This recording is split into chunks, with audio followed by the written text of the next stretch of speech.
Story 18. The Divided Kingdom. King David ruled for 40 years. Then he died, and his son Solomon began to rule over Israel. God spoke to Solomon and asked him what he wanted most that God should do for him. Solomon asked that God would make him very wise. This pleased God, so he made Solomon the wisest man in the world. Solomon learned many things and was a very wise ruler. God also made him very wealthy.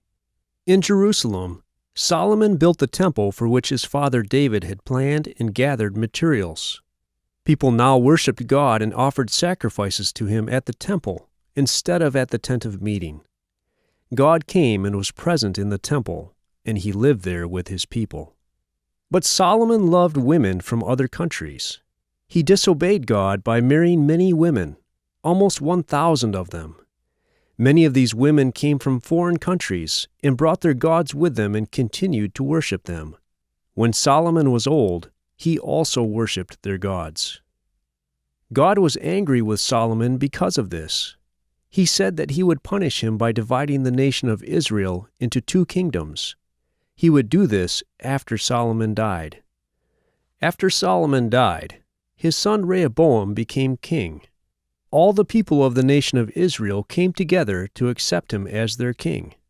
They complained to Rehoboam that Solomon had made them do a lot of hard work and pay a lot of taxes. They asked Rehoboam to make them work less. But Rehoboam answered them in a very foolish way. He said, "You say that my father Solomon made you work hard, but I will make you work harder than he did, and I will make you suffer worse than he did." When the people heard him say this, most of them rebelled against him. 10 tribes left him, only 2 tribes remained with him. These 2 tribes called themselves the Kingdom of Judah.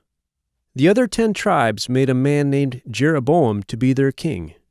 These tribes were in the northern part of the land. They called themselves the Kingdom of Israel. But Jeroboam rebelled against God and caused the people to sin. He built 2 idols for his people to worship. They no longer went to Jerusalem in the Kingdom of Judah to worship God at the temple. The kingdoms of Judah and Israel became enemies and often fought against each other. In the new kingdom of Israel, all the kings were evil. Many of these kings were killed by other Israelites who wanted to become king in their place. All of the kings and most of the people of the kingdom of Israel worshipped idols. When they did this, they often slept with prostitutes and sometimes even sacrificed children to the idols. The kings of Judah were descendants of David. Some of these kings were good men who ruled justly and worshipped God. But most of Judah's kings were evil. They ruled badly, and they worshipped idols. Some of these kings even sacrificed their children to false gods.